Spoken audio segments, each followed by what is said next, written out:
ਸਭ ਤੋਂ ਪਹਿਲਾਂ ਵਾਹਿਗੁਰੂ ਜੀ ਕਾ ਖਾਲਸਾ ਸ੍ਰੀ ਵਾਹਿਗੁਰੂ ਜੀ ਕੀ ਫਤਿਹ। ਫਸਟ ਵੇ ਚੈਨਲ ਵੇਖਦੇ ਹੋਏ ਸਾਰੇ ਹੀ ਦਰਸ਼ਕਾਂ ਦਾ ਸਵਾਗਤ ਹੈ। ਮੈਂ ਤੁਹਾਡਾ ਆਪਣਾ ਰਿਪੋਰਟਰ ਸਵਰਨਜੀਤ ਸਿੰਘ। ਜਿੱਦਾਂ ਕਿ ਅਸੀਂ ਹਰ ਇੱਕ ਧਾਰਮਿਕ ਸਥਾਨ 'ਤੇ ਵੀ ਜਾਂਦੇ ਹਾਂ, ਉਹਨਾਂ ਦੇ ਦਰਸ਼ਨ ਕਰਦੇ ਹਾਂ, ਹਰ ਇੱਕ ਕਲਾਕਾਰ ਦੇ ਰੂਬਰੂ ਵੀ ਹੁੰਦੇ ਹਾਂ, ਉਹਨਾਂ ਦੀ ਜ਼ਿੰਦਗੀ ਦੇ ਬਾਰੇ ਵੀ ਅਸੀਂ ਜਾਣੂ ਹੁੰਦੇ ਹਾਂ। ਪਰ ਅੱਜ ਅਸੀਂ ਭਾਈ ਸਾਹਿਬ ਅੰਗਰੇਜ਼ ਸਿੰਘ ਜੀ ਜੋਨੀ, ਜੋ ਕਿ ਜਵੱਦੀ ਟਕਸਾਲ ਵਾਲੇ ਕੀਰਤਨੀਏ, ਜੋ ਇਹਨਾਂ ਨੇ ਉੱਥੇ ਸੇਵਾ ਨਿਭਾਈ, ਉਹਨਾਂ ਤੋਂ ਉਹਨਾਂ ਦੀ ਜ਼ਿੰਦਗੀ ਬਾਰੇ ਕੁਝ ਪੁੱਛਾਂਗੇ, ਉਹਨਾਂ ਤੋਂ ਜਾਣੂ ਹੋਵਾਂਗੇ।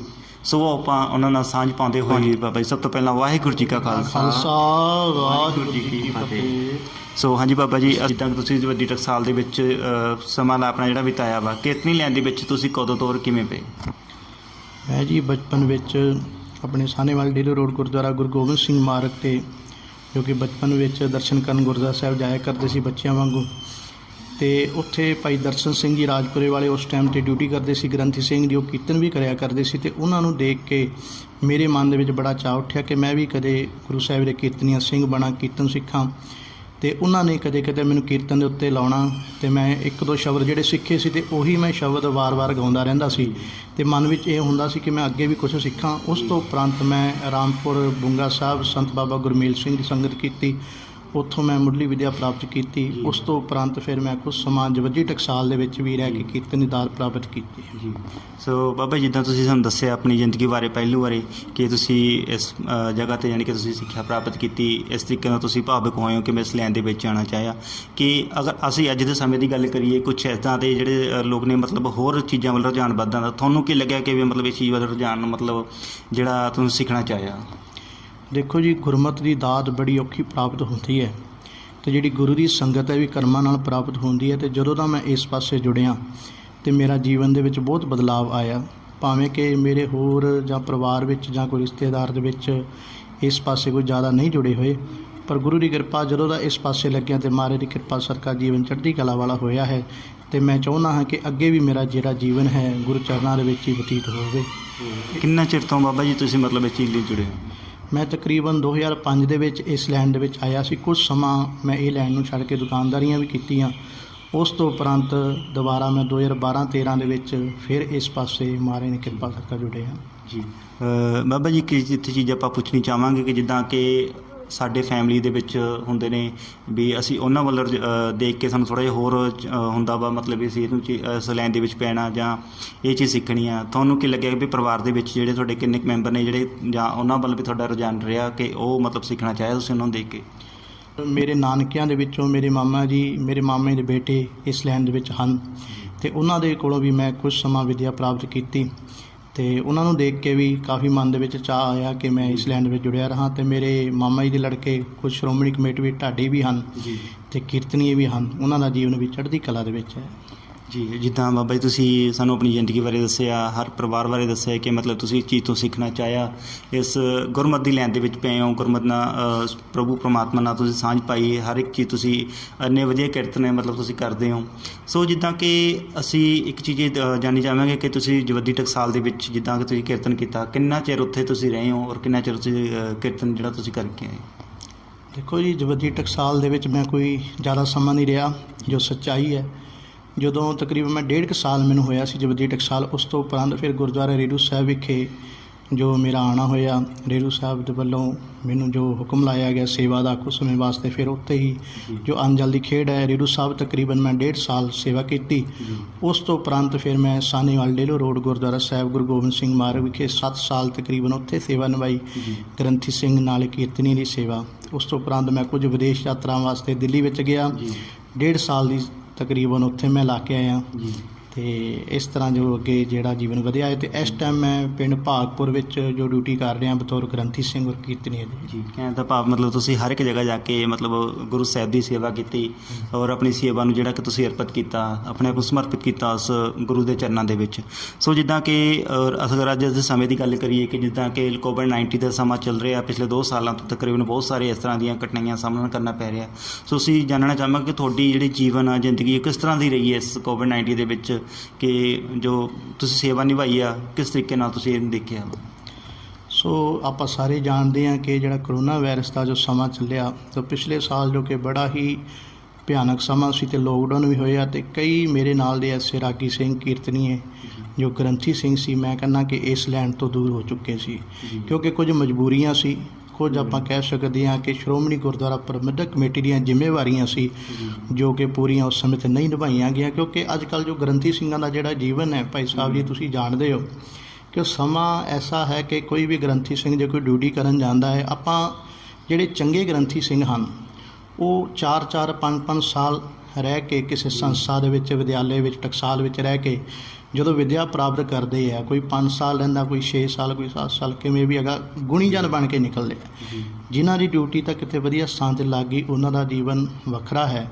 ਅਤੇ ਕਈ ਐਸੇ ਹਨ ਵੀਰ ਜਿਹੜੇ ਕਿ ਅੱਜ ਕੱਲ੍ਹ ਜੋ ਸਮਾਂ ਚੱਲ ਰਿਹਾ ਗੁਰਦੁਆਰਿਆਂ ਦੇ ਵਿੱਚ ਡਿਊਟੀ ਕਰਦਿਆਂ 'ਚ ਸਟਰਗਲ ਕਰਨਾ ਪੈਂਦਾ। ਅੱਜ ਕੱਲ੍ਹ ਜਿਹੜੇ ਕੀਰਤਨੀ ਸਿੰਘ ਹਨ ਉਹ ਬਾਣੀ ਦੀਆਂ ਜੋ ਸ਼ਬਦ ਹਨ ਉਹਨਾਂ ਨੂੰ ਰੀਤਾਂ ਵਿੱਚ ਗਾਉਣਾ ਸ਼ੁਰੂ ਕੀਤਾ ਹੈ, ਪਰ ਜਦ ਕਿ ਗੁਰੂ ਮਹਾਰਾਜ ਜੀ ਨੇ ਬਾਣੀ ਰਾਗਾਂ ਵਿੱਚ ਉਚਾਰਨ ਕੀਤੀ ਹੈ ਅਤੇ ਰਾਗ ਅੱਜ ਕੱਲ੍ਹ ਕੋਈ ਵਿਰਲੇ ਹੀ ਜੋ ਉਚਾਰਨ ਕਰਦੇ ਹਨ ਰਾਗੀ ਸਿੰਘ। ਅਤੇ ਅੱਜ ਕੱਲ੍ਹ ਜਿਹੜੇ ਗੁਣੀਜਨ ਹਨ ਜਿਨ੍ਹਾਂ ਨੇ ਰਾਗਾਂ ਦੀ ਵਿੱਦਿਆ ਪ੍ਰਾਪਤ ਕੀਤੀ, ਉਹ ਮੈਂ ਕਹਿੰਦਾ ਕਿ ਕਈ ਘਰਾਂ ਦੇ ਵਿੱਚ ਵਿਹਲੇ ਬੈਠੇ ਹਨ ਅਤੇ ਜਿਨ੍ਹਾਂ ਨੇ ਕੁਝ ਸਿੱਖਿਆ ਨਹੀਂ, ਕੋਈ ਜ਼ਿਆਦਾ ਮਿਹਨਤ ਨਹੀਂ ਕੀਤੀ, ਉਹ ਗਾਣਿਆਂ ਦੀਆਂ ਧੁਨਾਂ ਦੇ ਉੱਤੇ ਕੀਰਤਨ ਕਰਕੇ ਅੱਗੇ ਜਥਿਆਂ ਦੇ ਵਿੱਚ ਸ਼ਾਮਲ ਹੋਏ ਹਨ।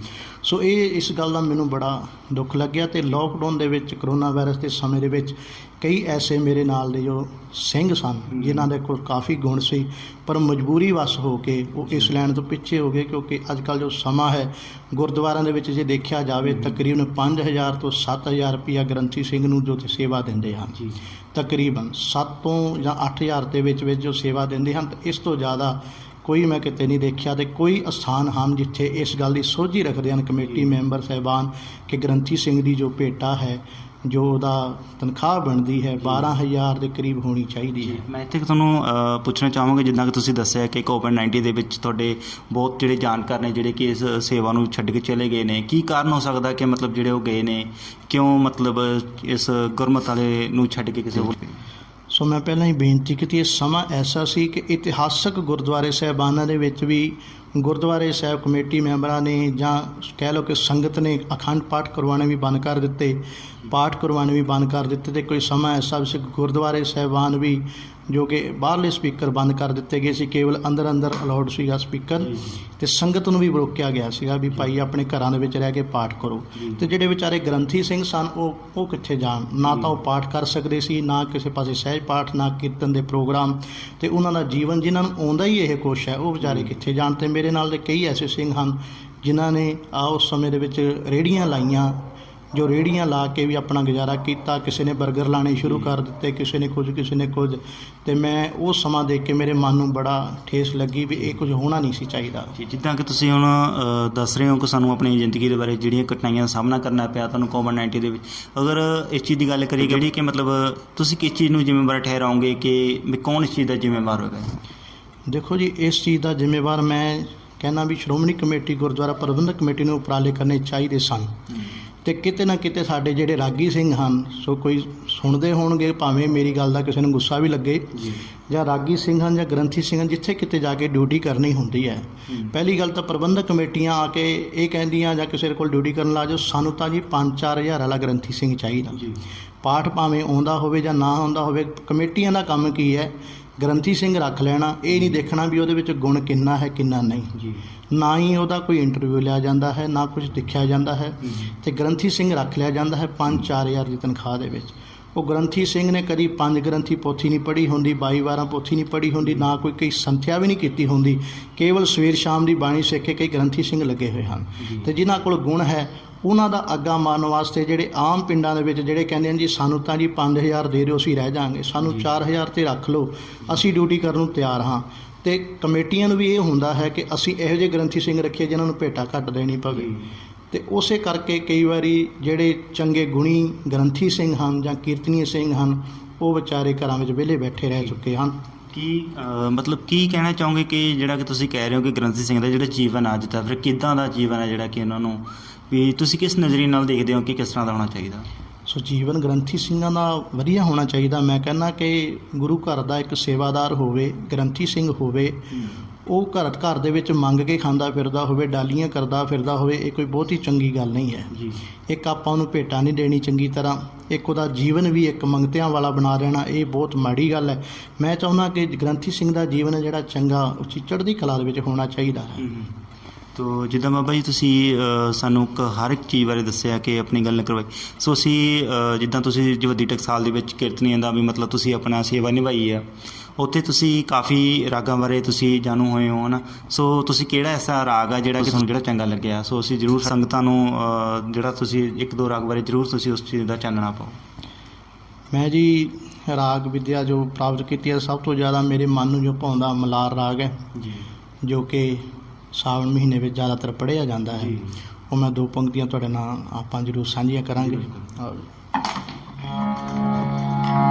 ਸਾਵਣ ਆਇਆ ਹੈ ਸਖੀ, ਸਾਵਣ ਆਇਆ ਹੈ ਸਖੀ, ਕੰਤ ਚਿਤ ਕਰੇ ਹੋ, ਕੰਤ ਚਿਤ ਕਰੇ ਹੋ, ਸਾਵਣ ਆਇਆ ਹੈ ਸਖੀ, ਸਾਵਣ ਆਇਆ ਹੈ ਸਖੀ, ਨਾਨਕ ਚੂਰ ਮਰੈ ਦੋਹਾਗਣੀ, ਨਾਨਕ ਚੂਰ ਮਰੈ ਦੋਹਾਗਣੀ, ਜਿਨ ਅਵਰੀ ਲਾਗਾ ਨੇ ਹੋ, ਜਿਨ ਅਵਰੀ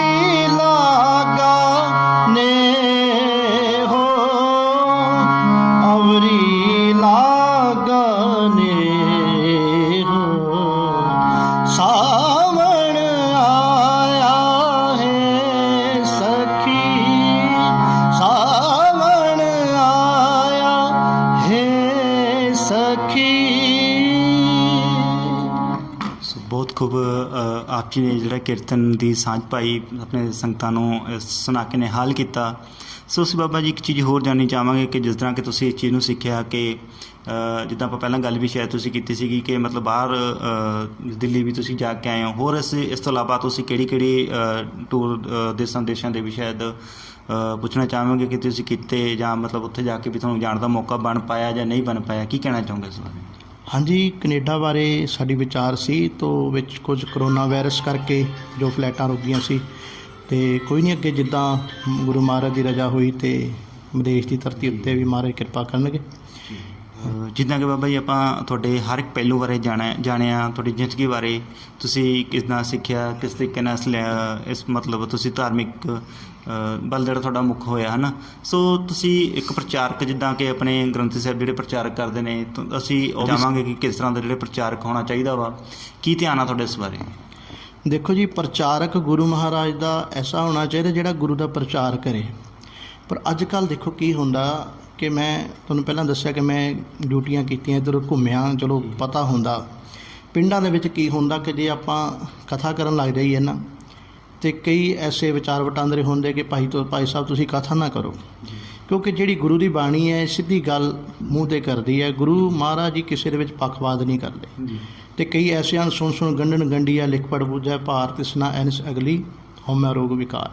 ਕਈ ਸੁਣ ਕੇ ਪ੍ਰਚਾਰਕ ਬਣੇ ਹੁੰਦੇ ਹਨ ਜਿਨ੍ਹਾਂ ਨੇ ਕੇਵਲ ਲੋਕਾਂ ਨੂੰ ਹੀ ਸੁਣਾਉਣਾ, ਪਰ ਗੁਰੂ ਮਹਾਰਾਜ ਦੀ ਬਾਣੀ ਸਿੱਧੇ ਤੌਰ 'ਤੇ ਗੱਲ ਕਰਦੀ ਹੈ, ਪ੍ਰਚਾਰ ਹੋਣਾ ਚਾਹੀਦਾ ਹੈ। ਪਰ ਜਦੋਂ ਕੋਈ ਪ੍ਰਚਾਰਕ ਪ੍ਰਚਾਰ ਕਰਨ ਲੱਗਦਾ ਹੈ ਅਤੇ ਕਈ ਵਾਰੀ ਕਮੇਟੀਆਂ ਹੀ ਰੋਕਦੇ ਨੇ, ਬਾਬਾ ਜੀ ਤੁਸੀਂ ਪ੍ਰਚਾਰ ਬੰਦ ਕਰ ਦਿਓ, ਲੋਕ ਇਤਰਾਜ਼ ਕਰਦੇ ਹਨ। ਦੇਖੋ, ਗੁਰੂ ਮਹਾਰਾਜ ਜੀ ਦੀ ਜਿਹੜੀ ਬਾਣੀ ਹੈ ਉਹ ਕਹਿੰਦੀ ਹੈ, ਭਾਈ ਜੇ ਤੂੰ ਮਾੜੇ ਕੰਮ ਕਰੇਗਾ ਤਾਂ ਤੈਨੂੰ ਮਾੜਾ ਨਤੀਜਾ ਭੁਗਤਾ ਪੈਣਾ। ਜਿਹਾ ਬੀਜੈ ਸੋ ਲੁਣੈ ਕਰਮਾ ਸੰਦੜਾ ਖੇਤ। ਬਾਣੀ ਕਹਿੰਦੀ ਹੈ ਜੇ ਤੂੰ ਮਾੜੇ ਕਰਮ ਕਰੇਗਾ ਤਾਂ ਤੈਨੂੰ ਮਾੜਾ ਕਰਮ ਭੁਗਤਣਾ ਪੈਣਾ। ਜਿੱਤ ਪੀਤੈ ਮਤ ਦੂਰ ਹੋਏ ਬਰਲ ਪਵੈ ਗਲਿਆਏ, ਆਪਣਾ ਪਰਾਇਆ ਨਾ ਪਛਾਣੀ ਖਸਮੋ ਧੱਕੇ ਖਾਏ। ਹੁਣ ਜੇ ਆਪਾਂ ਗੱਲ ਕਰੀਏ, ਭਾਈ ਗੁਰੂ ਮਹਾਰਾਜ ਦੀ ਬਾਣੀ ਕਹਿੰਦੀ ਦਾਰੂ ਨਹੀਂ ਪੀਣੀ, ਨਸ਼ੇ ਨਹੀਂ ਕਰਨੇ, ਵੀ ਇਹਦਾ ਜੋ ਨਤੀਜਾ ਮਾੜਾ ਹੈ। ਹੁਣ ਜੇ ਆਪਾਂ ਇਸ ਬਾਰੇ ਵਿਚਾਰ ਗੁਰੂ ਘਰ ਦੇ ਵਿੱਚ ਨਹੀਂ ਕਰਾਂਗੇ, ਗੁਰੂ ਦੀ ਬਾਣੀ ਦੀ ਵਿਚਾਰ ਨਹੀਂ ਕਰਾਂਗੇ, ਹੋਰ ਜਾ ਕੇ ਕਿੱਥੇ ਕਰਾਂਗੇ? ਜਦੋਂ ਐਸੀ ਕੋਈ ਵਿਚਾਰ ਹੁੰਦੀ ਹੈ ਤੇ ਕਈ ਇਤਰਾਜ਼ ਕਰਦੇ ਕਿ ਬਾਬਾ ਜੀ ਤੁਸੀਂ ਪ੍ਰਚਾਰ ਬੰਦ ਕਰ ਦਿਓ। ਕਈ ਪਿੰਡਾਂ ਦੇ ਵਿੱਚ ਮੈਂ ਦੇਖਿਆ ਐਸਾ ਪ੍ਰਚਾਰਕ ਐਸਾ ਹੋਣਾ ਚਾਹੀਦਾ ਹੈ ਜਿਹੜਾ ਗੁਰੂ ਦੀ ਬਾਣੀ ਦੀ ਪ੍ਰਚਾਰ ਕਰੇ। ਸਾਡਾ ਇਸ ਪਾਸੇ ਲੈਣ ਦੇ ਵਿੱਚ ਲੱਗਿਆਂ ਦਾ ਕੀ ਫਾਇਦਾ ਜਦੋਂ ਅਸੀਂ ਕਿਸੇ ਦੇ ਵਿੱਚ ਕੋਈ ਪ੍ਰਚਾਰ ਨਾ ਕੀਤਾ, ਗੁਰੂ ਮਹਾਰਾਜ ਦੀ ਬਾਣੀ ਨੂੰ ਅੱਗੇ ਵੰਡਿਆ ਨਾ। ਜਿਹੜਾ ਅਨਮੋਲ ਖਜ਼ਾਨਾ ਹੈ, ਲੋਕਾਂ ਨੂੰ ਕਿਵੇਂ ਪਤਾ ਲੱਗੇਗਾ ਕਿ ਗੁਰੂ ਗ੍ਰੰਥ ਸਾਹਿਬ ਜੀ ਮਹਾਰਾਜ ਦੀ ਬਾਣੀ ਕਹਿੰਦੀ ਕੀ ਹੈ ਜਦੋਂ ਅਸੀਂ ਕੁਝ ਦੱਸਣਾ ਹੀ ਨਹੀਂ ਜਾਂ ਪ੍ਰਚਾਰ ਹੀ ਨਹੀਂ ਕਰਨਾ, ਜਾਂ ਸਾਨੂੰ ਗੁਰਦੁਆਰਾ ਪ੍ਰਬੰਧਕ ਕਮੇਟੀਆਂ ਅੱਗੇ ਪ੍ਰਚਾਰ ਨਹੀਂ ਕਰਨ ਦੇਣਾ, ਤੇ ਫਿਰ ਗ੍ਰੰਥੀ ਸਿੰਘ ਦਾ ਪ੍ਰਚਾਰ ਕਰਨਾ ਕੀ ਹੈ। ਬਿਲਕੁਲ, ਜਿੱਦਾਂ ਕਿ ਤੁਸੀਂ ਦੱਸ ਰਹੇ ਹੋ ਕਿ ਮਤਲਬ ਜੋ ਸਾਨੂੰ ਗੁਰਬਾਣੀ ਆ ਸਿੱਧੀ ਪਰਮਾਤਮਾ ਨਾਲ ਜੋੜਦੀ ਆ, ਸਿੱਧੀ ਧੁਰ ਤੱਕ ਜੋ ਜਿਹੜੀ ਧੁਰ ਤੋਂ ਬਾਣੀ ਆਈ ਹੈ ਨਾ। ਸੋ ਜਿੱਦਾਂ ਤੁਸੀਂ ਦੱਸਿਆ ਕਿ ਪਿੰਡਾਂ ਦੇ ਵਿੱਚ ਵੀ ਪ੍ਰਚਾਰਕ ਜਿਹੜੇ ਮਤਲਬ ਨਹੀਂ ਕਰਨ ਦੇ ਰਹੇ, ਕੀ ਕਹਿਣਾ ਮਤਲਬ ਤੁਸੀਂ ਇਸ ਚੀਜ਼ ਬਾਰੇ ਹੋਰ ਕੀ ਕਹਿਣਾ ਚਾਹੋਗੇ ਕਿ ਮਤਲਬ ਕਿਸ ਚੀਜ਼ ਦਾ ਜਿਹੜੇ ਰੋਕਦੇ ਨੇ, ਵੀ ਕੀ ਕਾਰਨ ਹੋ ਸਕਦਾ ਕਿ ਉਸ ਚੀਜ਼ ਨੂੰ ਰੋਕਣਾ ਚਾਹੁੰਦੇ ਨੇ? ਦੇਖੋ ਜੀ, ਇਹ ਜਿਹੜੀ ਜ਼ਿੰਮੇਵਾਰੀ ਬਣਦੀ ਹੈ ਗੁਰਦੁਆਰਾ ਸ਼੍ਰੋਮਣੀ ਪ੍ਰਬੰਧਕ ਕਮੇਟੀ ਦੀ ਕਿ ਪਿੰਡਾਂ ਦੇ ਵਿੱਚ ਪ੍ਰਚਾਰ ਕਿਵੇਂ ਕਰਨਾ, ਪਿੰਡਾਂ ਦੇ ਵਿੱਚ ਲੈ ਕੇ ਸ਼ਹਿਰਾਂ ਦੇ ਵਿੱਚ, ਇਹ ਸ਼੍ਰੋਮਣੀ ਗੁਰਦੁਆਰਾ ਪ੍ਰਬੰਧਕ ਕਮੇਟੀ ਦਾ ਜੋ ਪ੍ਰਚਾਰ ਕਰਨਾ ਢੰਗ ਹੈ ਇਹ ਹੋਣਾ ਚਾਹੀਦਾ ਸੀ। ਗੁਰਦੁਆਰਾ ਪ੍ਰਬੰਧਕ ਕਮੇਟੀ ਦਾ ਜੋ ਪ੍ਰਬੰਧ ਹੈ ਇਹ ਦੇਖਣਾ ਸੀ ਵੀ ਪਿੰਡਾਂ ਦੇ ਵਿੱਚ ਕਿਹੋ ਜਿਹਾ ਚੱਲ ਰਿਹਾ ਹੈ, ਕਿ ਪਿੰਡ ਦੇ ਵਿੱਚ ਕਿੰਨੇ ਸਮਾਗਮ ਕਰਾਏ ਜਾਂਦੇ ਹਨ, ਕਿੰਨੇ ਪ੍ਰੋਗਰਾਮ ਕੀਤੇ ਜਾਂਦੇ ਹਨ, ਅਤੇ ਪ੍ਰਚਾਰ ਕਿਵੇਂ ਚੱਲ ਰਿਹਾ ਹੈ। ਅੱਜ ਕੱਲ੍ਹ ਕੀ ਹੁੰਦਾ ਹੈ, ਗੁਰੂ ਨਾਨਕ ਸਾਹਿਬ ਜੀ ਮਹਾਰਾਜ, ਗੁਰੂ ਗੋਬਿੰਦ ਸਿੰਘ ਜੀ ਮਹਾਰਾਜ ਜਾਂ ਭਗਤ ਰਵਿਦਾਸ ਜੀ ਮਹਾਰਾਜ, ਇਹਨਾਂ ਦੇ ਪ੍ਰਕਾਸ਼ ਦਿਹਾੜੇ ਮਨਾਏ ਜਾਂਦੇ, ਬਾਕੀ ਸਭ ਨੂੰ ਛੱਡ ਦਿੱਤਾ ਜਾਂਦਾ ਹੈ। ਅਤੇ ਕਿਤੇ ਕਿਤੇ ਗੁਰਦੁਆਰਾ ਸਾਹਿਬਾਨਾਂ ਦੇ ਵਿੱਚ ਹੈ ਜਿਹੜੇ ਕਿ ਸਾਰੇ ਗੁਰੂ ਮਹਾਰਾਜ ਜੀ ਦੇ ਪ੍ਰਕਾਸ਼ ਦਿਹਾੜੇ ਵੀ ਮਨਾਏ ਜਾਂਦੇ ਹਨ, ਸ਼ਹੀਦੀ ਮਨਾਏ ਜਾਂਦੇ ਹਨ, ਅਤੇ ਜ਼ਿਆਦਾਤਰ ਇਹ ਹੁੰਦਾ ਹੈ ਕਿ ਪਿੰਡਾਂ ਦੇ ਪ੍ਰਚਾਰ ਹੈ ਬਹੁਤ ਘੱਟ ਹੋ ਰਿਹਾ ਹੈ। ਇਹ ਗੁਰਦੁਆਰਾ ਸ਼੍ਰੋਮਣੀ ਗੁਰਦੁਆਰਾ ਪ੍ਰਬੰਧਕ ਕਮੇਟੀ ਦਾ ਫਰਜ਼ ਬਣਦਾ ਸੀ ਕਿ ਪਿੰਡਾਂ ਦੇ ਵਿੱਚ ਜੋ ਇੱਕ ਡਿਊਟੀ ਲਗਾਈ ਜਾਂਦੀ ਗੁਰਦੁਆਰਾ ਪ੍ਰਬੰਧਕ ਕਮੇਟੀ ਵੱਲੋਂ ਕਿ ਕਿਸ ਤਰ੍ਹਾਂ ਪ੍ਰਚਾਰ ਕਰਨਾ ਹੈ, ਕਿਸ ਤਰ੍ਹਾਂ ਅੱਗੇ ਜੋ ਸੰਗਤ ਨੂੰ ਜੋੜਨਾ ਹੈ, ਬੱਚਿਆਂ ਨੂੰ ਜੋੜਨਾ ਹੈ ਗੁਰੂ ਘਰ ਦੇ ਨਾਲ, ਇਹ ਜੋ ਪ੍ਰਬੰਧ ਲਹਿਰ ਸੀ ਇਹ ਗੁਰਦੁਆਰਾ ਸ਼੍ਰੋਮਣੀ ਕਮੇਟੀ ਨੂੰ ਚਾਹੀਦਾ ਸੀ ਕਿ ਪਿੰਡਾਂ ਦੇ ਵਿੱਚ ਜਾ ਕੇ ਗੁਰਦੁਆਰਾ ਪ੍ਰਬੰਧਕ ਕਮੇਟੀਆਂ ਦੇ ਨਾਲ ਜਾ ਕੇ ਮੇਲ ਮਿਲਾਪ ਕਰਦੇ ਅਤੇ ਅੱਗੇ ਸੰਗਤ ਨੂੰ ਜੋੜਿਆ ਜਾਂਦਾ। ਇਹ ਜੋ ਫਰਜ਼ ਮੈਂ ਸਮਝਦਾ ਕਿ ਗੁਰਦੁਆਰਾ ਸ਼੍ਰੋਮਣੀ ਕਮੇਟੀ ਦਾ ਬਣਦਾ ਸੀ ਕਿ ਪ੍ਰਚਾਰ ਨੂੰ ਅੱਗੇ ਵਧਾਇਆ ਜਾਣਾ ਚਾਹੀਦਾ ਸੀ, ਪਰ ਅੱਜ ਕੱਲ੍ਹ ਪਿੰਡਾਂ ਦੇ ਵਿੱਚ ਉਹ ਪ੍ਰਚਾਰ ਨਹੀਂ ਹੋ ਰਿਹਾ ਜੋ ਹੋਣਾ ਚਾਹੀਦਾ ਸੀ। ਬੇਸ਼ੱਕ TV ਦੇ ਉੱਤੇ ਬਹੁਤ ਪ੍ਰਚਾਰ ਹੋ ਰਿਹਾ, ਪਰ ਜਿਹੜਾ ਗੁਰੂ ਘਰਾਂ ਦੇ ਵਿੱਚ ਪਿੰਡਾਂ ਦੇ ਵਿੱਚ ਜੋ ਪ੍ਰਚਾਰ ਹੋਣਾ ਚਾਹੀਦਾ ਸੀ ਉਹ ਅੱਜ ਮੈਂ ਸਮਝਦਾ ਹੁਣ ਸਾਨੂੰ ਦੱਸਿਆ ਕਿ ਹੋਰ ਅਸੀਂ ਸਿਰਫ ਇੱਕ ਲਾਸਟ ਸਵਾਲ ਤੁਹਾਡੇ ਤੋਂ ਇਹ ਜ਼ਰੂਰ ਕਰਾਂਗੇ ਕਿ ਮਤਲਬ ਤੁਸੀਂ ਸੰਗਤਾਂ ਨੂੰ ਕੀ ਸੰਬੋਧਨ ਕਰਨਾ ਚਾਹੁੰਦੇ ਹੋ, ਕੀ ਕਹਿਣਾ ਚਾਹੁੰਦੇ ਹੋ ਕਿ ਮਤਲਬ ਕਿਸ ਤਰੀਕੇ ਨਾਲ ਜਿਹੜਾ ਕਿ ਗੁਰਬਾਣੀ ਨਾਲ ਜੁੜਿਆ ਜਾਵੇ ਜਾਂ ਕਿਸ ਤਰੀਕੇ ਨਾਲ ਧਾਰਮਿਕ ਦੇ ਰਸਤੇ ਵਿੱਚ ਚੱਲਿਆ ਜਾਵੇ? ਸੋ ਮੈਂ ਸੰਗਤ ਨੂੰ ਇਹੀ ਜੋ ਬੇਨਤੀ ਕਰਨੀ ਚਾਹਾਂਗੇ, ਵੱਧ ਤੋਂ ਵੱਧ ਗੁਰੂ ਗ੍ਰੰਥ ਸਾਹਿਬ ਜੀ ਮਹਾਰਾਜ ਦੀ ਬਾਣੀ ਦੇ ਨਾਲ ਜੁੜੋ, ਕਿਉਂਕਿ ਜੇ ਅਸੀਂ ਗੁਰੂ ਮਹਾਰਾਜ ਦੀ ਬਾਣੀ ਦੇ ਨਾਲ ਜੁੜਾਂਗੇ ਸਾਡਾ ਜਿਹੜਾ ਜੀਵਨ ਹੈ ਉਹ ਉੱਚੀ ਅਵਸਥਾ ਵਿੱਚ ਆ ਜਾਵੇਗਾ, ਕਿਉਂਕਿ ਇੱਧਰ ਉੱਧਰ ਫਿਰਨ ਦੇ ਨਾਲ ਕੁਝ ਨਹੀਂ ਪ੍ਰਾਪਤ ਹੋਣਾ। ਗੁਰੂ ਮਹਾਰਾਜ ਜੀ ਦਾ ਜੋ ਹੁਕਮ ਹੈ ਉਸ ਨੂੰ ਸੁਣੀਏ ਅਤੇ ਉਸ ਨੂੰ ਮੰਨੀਏ। ਸੇਵਕ ਸਿੱਖ ਪੂਜਣ ਸਭ ਆਵੈ, ਸਭ ਗਾਵੈ ਹਰ ਹਰ ਉੱਤਮ ਬਾਣੀ, ਗਾਵਿਆ ਸੁਣਿਆ ਤਿਨਕਾ ਹਰ ਥਾਏ ਪਾਵੈ, ਜਿਨ ਸਤਿਗੁਰ ਕੀ ਆਗਿਆ ਸਤ ਸਤ ਕਰਮਾਨੀ। ਜੇ ਗੁਰੂ ਦੀ ਮਹਾਰਾਜ ਜੀ ਦੀ ਬਾਣੀ ਨੂੰ ਸੁਣਾਂਗੇ, ਪੜ੍ਹਾਂਗੇ ਅਤੇ ਗੁਰੂ ਦੀ ਆਗਿਆ ਨੂੰ ਆਪਣੇ ਮਨ ਵਿੱਚ ਧਾਰਾਂਗੇ ਅਤੇ ਸੱਚ ਕਰਕੇ ਆਗਿਆ ਨੂੰ ਮੰਨਾਂਗੇ, ਗੁਰਮਤਿ ਦੇ ਰਸਤੇ ਉੱਤੇ ਤੁਰਾਂਗੇ, ਤਾਂ ਹੀ ਸਾਡਾ ਫਿਰ ਇਸ ਸੰਸਾਰ ਵਿੱਚ ਜੀਵਨ ਸਫਲਾ ਹੋ ਸਕਦਾ ਹੈ। ਸੋ ਇਹ ਸਨ ਭਾਈ ਸਾਹਿਬ ਅੰਗਰੇਜ਼ ਸਿੰਘ ਜੀ ਚੋਨੀ, ਜਵੱਦੀ ਟਕਸਾਲ ਵਾਲੇ ਕੀਰਤਨੀ, ਜੋ ਕਿ ਸਾਹਨੇਵਾਲ ਦੇ ਵਿੱਚ ਵੀ ਇਹ ਸੇਵਾ ਨਿਭਾ ਰਹੇ ਨੇ। ਸੋ ਅਸੀਂ ਇਹਨਾਂ ਨਾਲ ਫਿਰ ਕਿਸੇ ਵਿਸ਼ੇ 'ਤੇ ਫਿਰ ਮੁਲਾਕਾਤ ਕਰਾਂਗੇ, ਫਿਰ ਆਪ ਜੀ ਦੇ ਦਰਸ਼ਨ ਕਰਵਾਵਾਂਗੇ। ਸੋ ਤਦ ਤੱਕ ਲਈ ਮੈਨੂੰ ਦਿਓ ਇਜਾਜ਼ਤ। ਮੈਂ ਤੁਹਾਡਾ ਆਪਣਾ ਰਿਪੋਰਟਰ ਸਵਰਨਜੀਤ ਸਿੰਘ ਔਰ ਕੈਮਰਾਮੈਨ ਦੇਸਰਾਜ ਮਾਹੀ ਦੇ ਨਾਲ ਫਿਰ ਤੋਂ ਵਾਹਿਗੁਰੂ ਜੀ ਕਾ ਖਾਲਸਾ, ਸ੍ਰੀ ਵਾਹਿਗੁਰੂ ਜੀ ਕੀ ਫਤਿਹ।